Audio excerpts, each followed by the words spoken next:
for our next speaker, Ron DeSantis now. He's actually born up in Jacksonville, which actually just saw him a couple weeks ago in Jacksonville.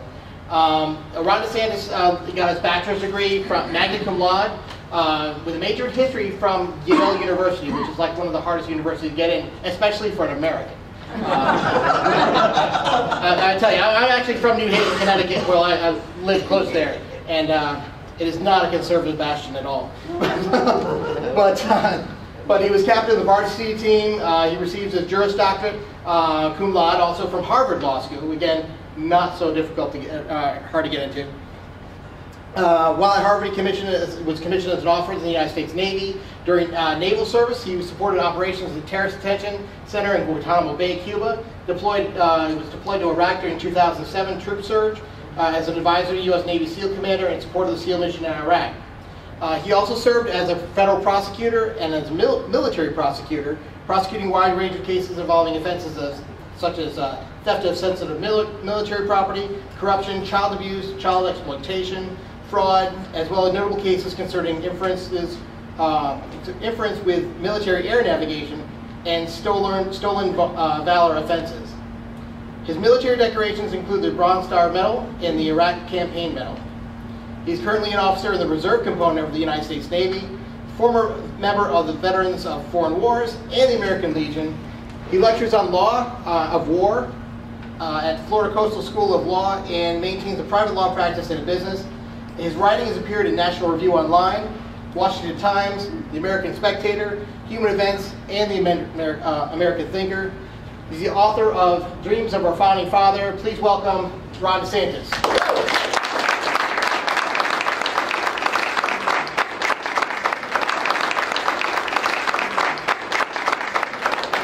Thank you all. Congratulations on this. This is awesome.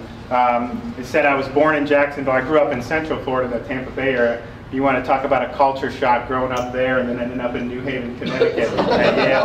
Come talk to me about it. But you know, when you grow up in Florida, you develop certain allegiances, especially in the college football world. And I'm proud to say that I became a Florida Gator fan. And this is great growing up, going to games, whatever. Well, my wife, who's back there, she's from Ohio. And both of her parents went to Ohio State. So when we were dating and engaged, this was just great for me because they whipped him in the football national championship in 2006. They whipped him in basketball, and I was just loving it. Well, now the last few weeks has been tough because my favorite coach, ex-coach of Florida, Urban Meyer, has now gone to coach Ohio State. So she's getting the laugh, and I'm sitting here kind of licking my chops after a pretty poor season. Well, thank you all for having me and giving me a chance to talk about the ideas in my book. You know, I was trying to watch I'm now a Broncos fan because of Tebow. And I was trying to watch that game. It wasn't on in my market, so I had the Packers and somebody else on CBS. It was a horrible game. Well, that leads into 60 Minutes. And so a lot of times I watch 60 Minutes because it's right on after football. And so Obama gave an interview with Steve Kroft, and Kroft is asking him questions about why do you deserve a second term, there's a lot of bad things. And Obama is saying that he saved the economy, taking credit for saving the economy. I guess he thinks this economy is good. Even said taking credit under Obamacare for reducing health care costs. He actually said that. And I'm just thinking, what is he talking about? But I'll tell you what, I do think he deserves credit for one thing, and I think this is true. He's done more than any president in modern times to spark a renewed emphasis on the Constitution, the Founding Fathers, and our nation's first principles. So I will give him credit for that. Now the problem is that wasn't his intention. His intention was to fundamentally transform the United States, and I think he was shocked when he received a lot of blowback from millions of Americans, people like you and me. But you think about it, how far we've come from the principles that the country was founded on. When you think of the Founding Fathers, you think of things like, give me liberty or give me death. Now in the age of Obama, we have people like Nancy Pelosi saying, you have to pass the bill to find out what is in the bill. During the founding era, you had people who would say, I only regret that I have but one life to lose for my country. And now you have people like that woman who voted for Obama who said since Obama was president, she wouldn't have to worry about putting gas in her car or paying her mortgage. So this is a huge change in terms of where we were then and where we are now. And we got a lot of problems in the country. The economy obviously has been terrible for a number of years. We have a huge budget deficit, national debt that's $15 trillion. I think it's now bigger than our entire economy. And those are all very real problems.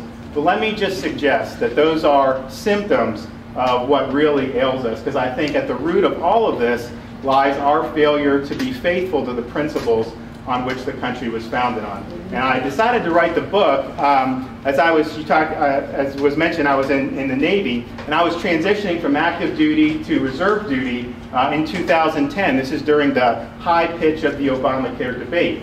And when you go to the reserve duty, you actually have to retake the oath of office. It's a separate commission. And I didn't know that at the time, so I was like, okay. And I had taken it before in the military as a prosecutor or whatever, but I actually thought about the words that I was repeating when I was doing it. And it's funny because whether you're a military officer or whether you are a member of Congress, the oath is the same. You're required to do one thing and one thing only: support and defend the Constitution of the United States of America against all enemies, foreign and domestic, so help me God. Amen. And so as I was doing that, I was looking at what was going on in Washington with this whole Obamacare thing, and these members who took the same oath either didn't care or some of them didn't even know whether what they were doing was even constitutional in the first place. And they were engaging in all these different tricks to force down this 2,000-page bill, a bill that most of them, if any, even read. And so there was no way I could square their conduct with the oath that they had taken. Indeed, as someone who had served in the military, I didn't understand how we could send our men and women to go risk their lives for the Constitution, only to bring them back to a country they no longer recognized. But as I started thinking about it, the Constitution, it's a great thing, but at the end of the day, it's just words on paper. If all it is words, it really doesn't mean anything. What really matters are the principles that these words represent. And that was a point that George Washington made in his farewell address. He told the country, respect the authority of the Constitution, follow its provisions, but resist with care the spirit of innovation upon its principles. Because Washington understood that you could have a constitution in name, but not really follow it in effect. And he viewed that as just as problematic as people who would skirt the letter of the Constitution. They're both important, but that was equally so. So why does this matter? Why write a book about it? Why, maybe some of you will buy the book, why would it be worth doing that? And the way I explain it to people is this: when the Founding Fathers created this country, they had studied every single republic, democracy, confederacy in history. You name it. Ancient Greece, ancient Rome. These are things that they were brought up on. And they studied them, how each of them worked, and they noticed that all of them had one thing in common. Every one of them had failed. And so it fell to them, and they understood this keenly, to determine once and for all whether people really were capable of governing themselves. And they were able to succeed up to this point, I think, because they identified certain fundamental principles, true principles, enduring principles about individual liberty, the rule of law, and limitations on government. And so now, and where we are coming up on 2012, is a huge pivot point for the country. Because if we continue going down the road we go, a lot of what they established really is probably going to be lost forever. You're probably not going to be able to recover any notion of a limited government, any real dedication to the rule of law, and I think our freedoms will be dramatically restricted going forward. And you see this on issue after issue. I listened to Obama give this speech in Kansas where he's talking about the economy and taxes. It's a huge divergence from the Founding Fathers. For them, it was very simple. You are endowed by God with certain inalienable rights. That means you have the right to pursue happiness, which means you work, you enjoy the fruits of your labor. You have the right as an individual to accumulate property, to put your capital to risk, and to create wealth. They were under no illusion that it's the individual who works, it's the individual who accumulates, and it's the individual who takes risks, not the government. Indeed, they thought the purpose of government was to protect that economic freedom, but not to destroy it. Well, now you look at things that Obama says, and there was definitely echoes of this at his Kansas speech, but I hold him accountable into the book for the words he actually uses. He criticizes reductions in tax rates because he says that they, quote, transfer wealth to the wealthy or to the taxpayer generally. Now just think about that. If I reduce your taxes, I'm not transferring anything to you. I'm simply, as the government, not taking as much as I did before. The only way his view makes sense, and that it would be a transfer of wealth, is if it's the government's to begin with. So the government has first claim of right on everything that's generated. Therefore, a tax reduction is a transfer of wealth from the government to the taxpayer. Now that is completely backwards of how the Founding Fathers would have understood this. I did some research about kind of what he did as a younger guy in the state senate or whatever. At one point he gives this amazing interview in Chicago where he says, you know, the problem with America is that they rely too much on individual dreams and individual actions. It's like John Wayne country. It's like people need to understand and focus on building collective institutions, which are basically government institutions. He's also said, even as president, that being successful in America is like winning the lottery. I think you saw a little bit of that in the speech he gave in Kansas where he was saying hard work doesn't pay off in America. So basically what he's telling people is, hey, it doesn't really matter how hard you work. In fact, put aside your individual aspirations and just settle for being a cog in my collective redistributive schemes. Now that may be a lot of things, but to me that is just a pathetic vision. I think the Founding Fathers expected individuals to strive to do great things, not to settle to be some mediocrity. You see this also in his language that he uses when he talks about the wealthy. He's criticized, he says, you know, the wealthy take so much from this country. He uses the word take, and they need to give back in the form of higher taxes. Give back to your country in the form of higher taxes. Again, just notice this language. He sees people like Henry Ford and Steve Jobs as taking from the country. Most people would say that they are contributing to the country. They are innovating. They are expanding the economy. He doesn't seem to think that. Note also how he says that the way to give back to your country is to pay more tax revenue to the federal government. Now, the federal government is part of our country, but it does not define our country. I can think of 100 different ways that I could give back to my country that don't involve sending more tax dollars to the federal government. They're two different things. The federal government's part of it, but it is not all there is to our country. And you see the same thing. Have you guys seen this lady in Massachusetts, Elizabeth Warren, who's running for Senate? She has this YouTube clip that everyone on her side is so proud of, because she says nobody gets rich alone, because you're using government roads to ship your goods, and you're using government schools to educate the people who you're working for. And so therefore what she's basically saying is, hey, we have the government has an inherent right, you know, to some of those profits. It's not just saying that the government should have a higher rate and take more, but she's saying that is the government's as a first claim of right.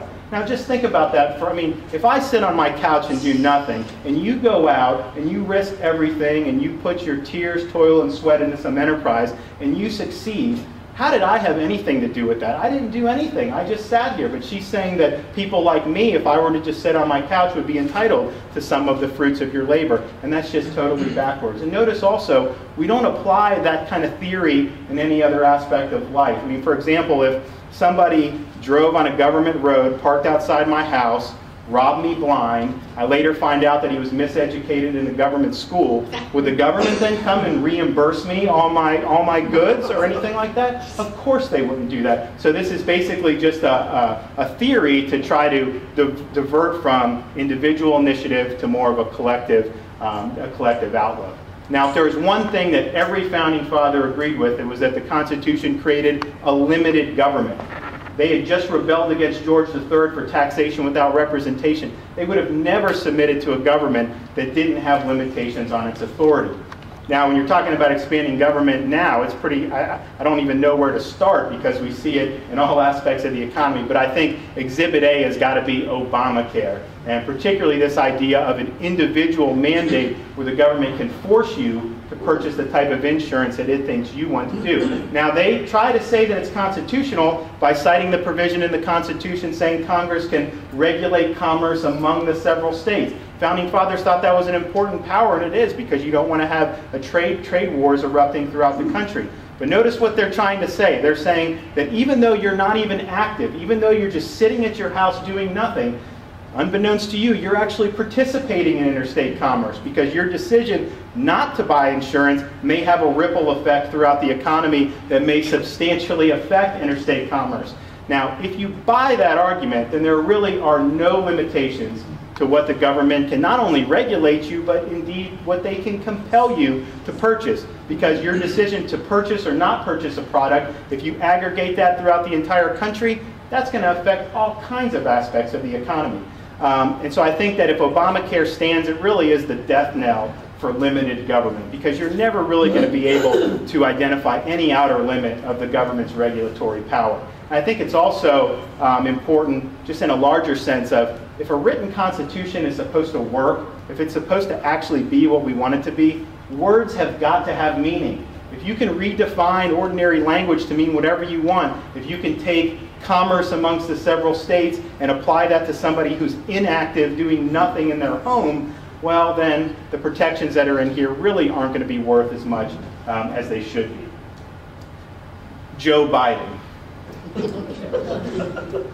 Now, Joe Biden a couple months ago said that every single great idea of the past 300 years has been a result of government vision or government incentives. Now, what world is he living in? I mean, was the airplane a vision, a product of the government? The automobile, the smartphone, all these things? I mean, not only is his vision totally unrealistic, it's undesirable. The Founding Fathers wanted a limited government primarily because of protecting individual liberty, but they also knew that as you expanded the government beyond the provisions in the Constitution, the things that government would do, they would do poorly. If government tries to do everything in society, it's liable to not do the core things it's supposed to do very well. I mean, for example, the Founding Fathers believed that you had to ensure the territorial integrity of your country. And yet you look at with us on our southern border, we have no control over our own border. And this is a core function of government that we fail at, and yet we're trying to pick some green energy company to succeed and trying to play venture capitalist and doing all these other things that really aren't core functions of government. Now, part of when you expand the government in this way, and it was mentioned Solyndra, I think is a great example, because what you have is you have crony capitalism, but you also have faculty lounge socialism, because you're taking somebody like Stephen Chu, who's the energy secretary. The guy's a physicist. He spent his whole life in a research lab, and there's absolutely nothing wrong with that. I'm sure he's really good at it, but to take him out of the lab and put him in DC in some bureaucracy and expect him to play venture capitalist and pick all these government preferred winners, it just doesn't make any sense. That's just bound to failure. People who do venture capital, that's very difficult to do, to pick kind of industries of the future. But it's also crony capitalism, of course, because if you look at the people who are connected to things like Solyndra or some of these other outfits, they're major contributors to the Democratic Party, major contributors to Barack Obama. Government, as was mentioned, I think very, very eloquently, they shouldn't be picking winners and losers. But what I would say is, if you do decide to pick winners and losers, could you at least pick one winner once in a while? All these companies are going belly up. Now, the stimulus was kind of the big answer in terms of, the stimulus would do everything, revive the economy. It hasn't done that, but don't kid yourself and try to say that it didn't create any jobs, because it did create a few jobs. For example, the city of Los Angeles received $111 million in stimulus funds. They created 50 jobs with $111 million, over $2 million per job. If you total up the number of jobs created with Solyndra, they created jobs at a rate of $5.4 million per job. Now, that's creating jobs with that kind of money. I mean, I could have a heck of a retirement fund with $5.4 million. I can't even begin to think how many greens fees I'd be able to squeeze out of that $5.4 million. It's just amazing. Now, the problem when you expand government like this is that you inevitably politicize the rule of law. The Founding Fathers thought that our Constitution represented a government of law, not of men. That means that your liberty was given to you by God and was protected by the Constitution and law. It did not depend on the whim of a king or even the unconstrained desires of an elected official. Now, let's look at what Obama has done. Remember when Chrysler was going through bankruptcy? What did he do? He injected the administration into those proceedings, took the secure creditors, pushed them to the back of the line. Who did he put at the front of the line? The United Auto Workers. Those are his allies. So when you're scuttling settled rules of law in favor of your political allies, that is by definition a government of men, not a government of laws. I wish that was the only example of this, but it's not. Boeing, they decide to expand into South Carolina with their new aircraft. You would think that he would be happy that 1,000 jobs would be created. But no, his NLRB sued Boeing for going over there. Now this has recently been resolved, but I think that that's very telling that you can't even operate your business in accordance with the decisions that you think make most sense. You really got to essentially do a mother may I to the federal government before you're able to go. And at least Boeing had to fight a lot to get there. Then also with Solyndra, when it was clear it was going belly up, what did Stephen Chu do? The law said, hey, anytime you do these loans, the taxpayer gets paid back first. What did the Energy Department do? They changed that. Even though the law said you couldn't do it, they put the private investors ahead and left the taxpayers holding the bag. So all these people who were contributors to the Democratic Party were placed ahead of we the people in terms of getting repaid back. Again, that's another example of a government of men, not a government of laws. I would say also with Obama and the rule of law are the people that he wants to put on the federal judiciary and the Supreme Court. You know, for the Founding Fathers, the judiciary had a small but important role. They had to apply the law as written, and they had to interpret the Constitution based on its text, history, and structure. Judges had no authority to inject their own personal philosophy or personal politics into their decisions. Obama, he's an open advocate for judicial activism. He says that his judicial nominees need to rely on their personal experiences and empathy for certain constituency groups that he supports. And what he's trying to do is when you're relying on subjective criteria as a judge, it frees you from constitutional constraints because my life experience is different than yours. The people I may have empathy for may be different than yours. So you're really not adjudicating according to settled rules of law. You're indulging your personal preferences. And we see this even with people like Elena Kagan and Sonia Sotomayor, as well as the other liberals on the court. They will interpret the Constitution citing foreign law for things like the Fifth Amendment and the death penalty.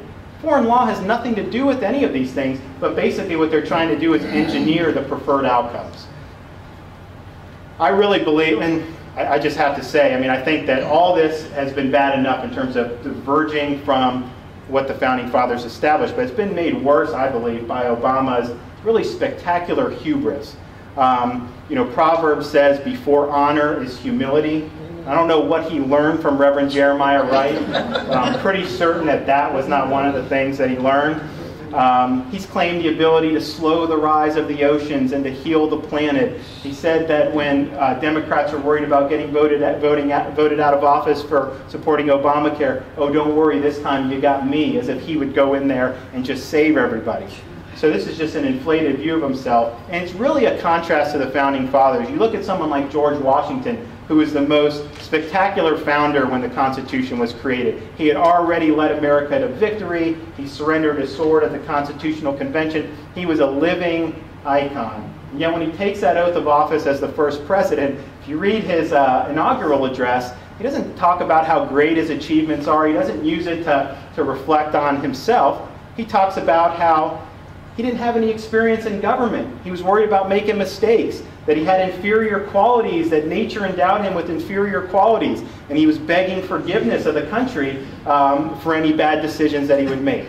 Now, can you ever imagine Obama admitting that he has any type of flaws or is making any mistakes? Now, I do a chapter where I can compare and contrast them, and it's kind of funny, but it also plays into the type of government you have. I mean, Washington retired from the military, then he's called back into service as president, serves 2 terms only, retires and voluntarily relinquishes power. His humility manifested itself in the type of government that he left, in that nobody's indispensable. It's a government based on law, based on liberty, not based on individuals. And that was very important, and everyone followed the 2-term precedent until FDR in the 1940s.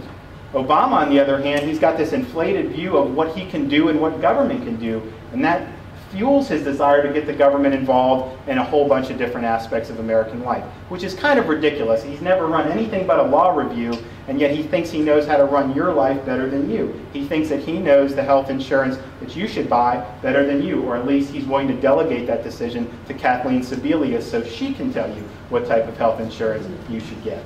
So I really believe, and I go into much more in the book, but I really believe that, had we been faithful to the principles on which the country was founded, we wouldn't have a government as bloated as we have. We wouldn't have a debt as big as we have. We probably never would have had a financial crisis fueled by mortgage-backed securities, because we never would have allowed entities like Fannie Mae and Freddie Mac to run wild in the first place. And so, I'm reminded of that 60 Minutes special, I don't know if you saw, where members of Congress are essentially exempted from insider trading laws. They're making these huge windfalls. I actually have a Washington Times article, op-ed that ran, you guys can take afterwards. But a lot of the problems with where we are self-inflicted wounds by politicians. And it's not just Obama. I criticize him in the book because it's just kind of what the Tea Party sparked. There have been other politicians over the years as well who really fancy themselves rulers rather than servants. And I think that's a major problem. You guys say citizenship is not a spectator sport. The Founding Fathers agreed. The principles here, they believed every citizen needed to be a constitutionalist, that you would evaluate the people who are in power and would hold them accountable when they diverge not only from the letter of the Constitution, but from the spirit of the Constitution.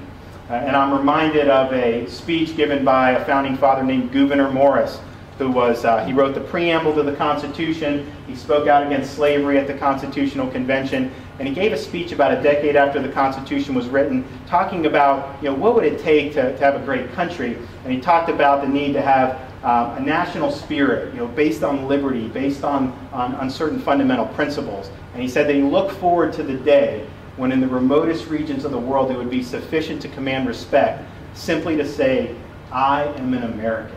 And I think right now in 2012, that is really what this is about. The economy is to me an important issue, but it's more of a symptom, as I said. I mean, we're fighting about the national character. We're trying to define what it means to be an American. I think his Kansas speech, Obama's, represents a different vision of what it means to be an American than many of the Founding Fathers would have thought appropriate. And I think the logical culmination of his vision, as well as the people who are in the Occupy Wall Street movement, is an unexceptional country, an insolvent country that is very similar to the countries we see in Europe who are unraveling right before our very eyes. And so I think 2012, everyone says it's the most important election. They always say that, but I look back, at least since I've been around, and I definitely think it's the most important election of my lifetime.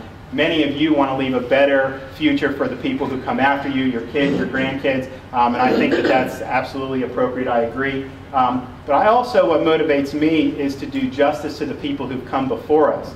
Because from the Founding Fathers up until the military men and women who've given the last full measure of devotion and service to the country, if we let this slip away, then we're really dishonoring their sacrifices and their memories.